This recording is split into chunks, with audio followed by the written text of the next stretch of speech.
AP CM Chandrababu Naidu మీడియాతో మాట్లాడుతున్నారు. Live లో చూద్దాం. నిర్మోహమాటంగా చేశాను. ఇటీవల కాలంలో ఏమైంది? ఎక్కడ చూసిన డ్రగ్స్, గంజాయి ఇప్పుడు తగ్గిందా లేదా? కంట్రోల్ చేసామా లేదా? 7 నెలల్లో కంట్రోల్ అయింది. పూర్తిగా ఎరాడికైంది నేను చెప్పను.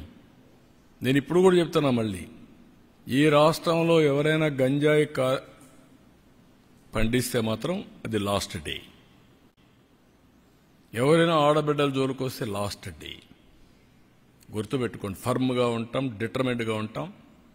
ఒకరోజు తప్పించుకుంటావు కానీ నువ్వు మళ్ళీ తప్పించుకోలేవు. వడ్డీతో సహా చెల్లించే పరిస్థితి వస్తుంది ఎవరికైనా సరే. Be responsible citizen. నీ పని నువ్వు చెయ్యి. నువ్వు ఈ రాష్ట్రంలో అందరి మాదిరిగా గౌరవంగా బ్రతకడానికి మీరు గౌరవంగా బ్రతకండి, అందరినీ గౌరవంగా బ్రతకనేయండి. ఇష్టానుసారంగా చేస్తే ఇక్కడ ఎక్కడ అయిన పరిస్థితిలో ఉండదు. అట్లని చెప్పి రాజకీయ ముసుగులో నేరస్తులు చేరి ఇష్టానుసారంగా చేస్తే కూడా డెఫినెట్గా కట్టడి చేస్తాం. అది చేయకపోతే కూడా తప్పే అవుతుంది. మేము చేస్తాం, మీరేమన్నా చేయండి. ఇష్టానుసారంగా మాట్లాడడం, నోరు బారేసుకోవడం ఓకే, మీరు నోరు బారేసుకుని నేను పారేసుకో, అది ఎప్పుడు నా జీవితంలో లేదు. బట్ యాక్షన్ మాత్రం డిటర్మెంట్గా ఉంటుంది, ఫర్మ్గా ఉంటుంది.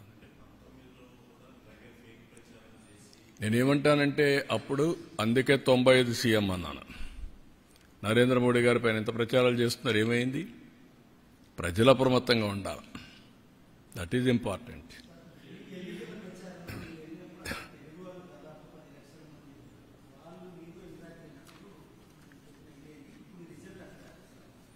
నేనంటే నేను పోయిన దానికి వచ్చిందనేది కాదు. ఇది వెరీ క్లియర్, మీరందరూ గుర్తుపెట్టుకోవాలి. ప్రధానమంత్రి నరేంద్ర మోడీ గారి పైన నమ్మకం ఇది. ఆయన అవలంబించే మోడల్ ఈజ్ రైట్ మోడల్ అని ప్రజలు విశ్వసిస్తున్నారు. అందుకే 3 సార్లు గెలిచారు. గుజరాత్లో 5 సార్లు గెలిచారు. ఆ నమ్మకం అనేది అక్కడ ప్రజల్లో చైతన్యవంతమైన ప్రజానీకం. ఇప్పుడు మీరు అడుగుతున్నారు, అక్కడ మళ్ళీ వేరే వాళ్ళు గెలుస్తారని నమ్మరు. ఆయనకి ఇప్పుడే డౌట్, మళ్ళీ 2.0 వస్తానన్నాడు. అంటే మీకు ఇప్పటి నుంచే మళ్ళా ఫియర్ సైకో స్టార్ట్ అయిపోతా ఉంది. వాడు వస్తే ఏమవుతుంది, మళ్ళీ నిద్రపోతామా లేదా, ఏమైపోతాం అంటే దాంతో మనం ఇంకొంచెం నర్వస్ అయ్యి ఇంకా ఎక్కువ తప్పులు చేయాలని చూస్తాం. I'm not interested in that. I want deal firmly everybody equally. కాబట్టి మీరు అన్ని దాంట్లో ఒకటే గుర్తుపెట్టుకోవాల్సింది ఏంటంటే, model is same, people are different. But ultimately every citizen is thinking same. యూనిఫామ్గా అదే ఆలోచిస్తాడు. ఓసారి మోసపోతారు. మోసగాళ్ళు ఉన్న దగ్గర మోసపోతారు. మోసగాళ్ళు లేకపోతే కొంచెం స్ట్రైట్గా పోతూ ఉంటారు. అది వచ్చింది. దాన్ని ఇప్పుడు ఎక్స్ట్రా ఎఫర్ట్ పెట్టాలి. ఇక్కడ ఈ పొల్యూషన్, పొలిటికల్ పొల్యూషన్కి ఈ ఇంటర్నెట్లో పెట్టే, సోషల్ మీడియాలో పెట్టేదంటే నేను ఎక్స్ట్రా ఎఫర్ట్ పెట్టాలి ఎవ్రీడే.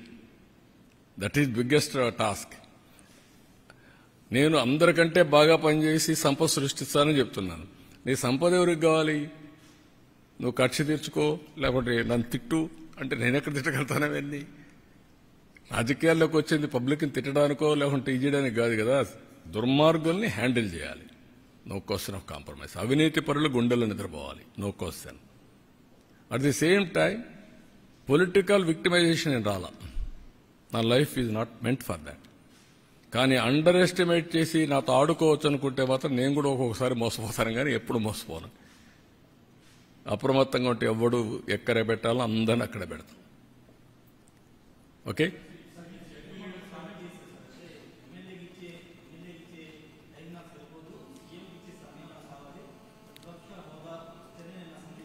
దాన్ని ఏమంటారు? నువ్వు నన్ను అడుగుతున్నావు ఏమంటావు దాన్ని? నీతో ఎవరన్నా మాట్లాడుతున్నావు ఏమంటావు? ఒప్పుకుంటావా? మీ ఇంట్లో నీకు ఆ మధ్య మాట్లాడితే నీ పక్కన మాట్లాడితే ఒప్పుకుంటావు వారిగా? మరి ఇక్కడ ఎందుకు ఒప్పుకుంటున్నావు అంటే నువ్వు ఎందుకు అడుగుతావు నన్ను? దట్ ఈజ్ వేర్, అదే ప్రాబ్లం. మీకు అక్కడే చెప్పాలా మీకు ధైర్యం ఉంటే. ఏమయ్యా నీకు ఎమ్మెల్యేగా ఓటేశారు, ఎంపీగా ఓటేస్తే ఎంపీగా ఉంటాడు తప్ప ప్రతిపక్ష స్థానానికి వేయకపోతే నాకు ప్రతిపక్ష స్థానం ఇవ్వాలి, పీఎంతో సమానంగా ఇవ్వాలంటే ఎందుకు ఇస్తారండి? ఎందుకు ఇవ్వాలంటున్నా? ఎవరిస్తారు? బ్యూటీ ఆఫ్ డెమోక్రసీ అర్థం చేసుకోకపోతే, ప్రజాస్వామ్య విలువలు అర్థం కాని వాళ్ళకి ఈ బరిగిన ఉంటారు. వితండవాదాలు చేస్తే ఎవరు సమాధానం చెప్పలేం.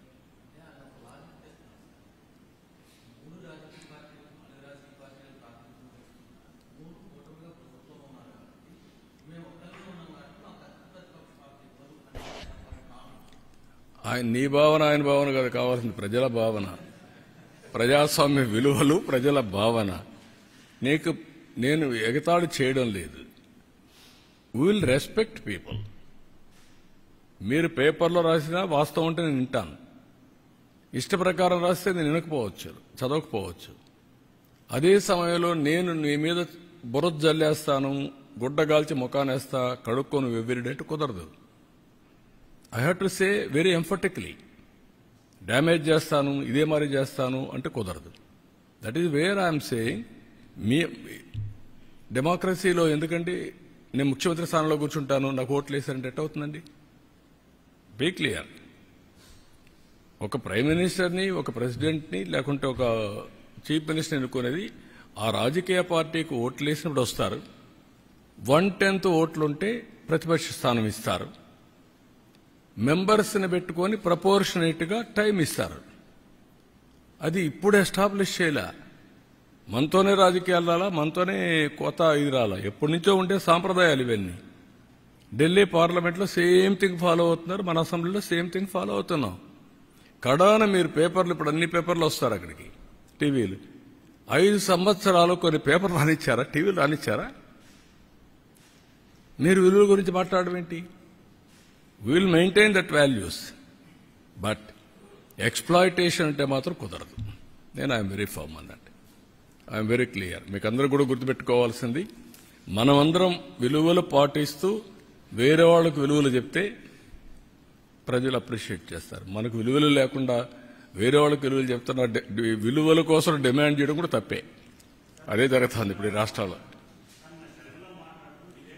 నేను అందుకే ఆ మాట చెప్పాక వాళ్ళు పడుతున్నారు కాబట్టి నాకు ఎందుకని నేను చెప్పలా. కాదు, అలాంటి వాళ్ళు విలువలు మాట్లాడడం ఎందుకంటున్నా. ఓకే అమ్మా, థ్యాంక్ యూ.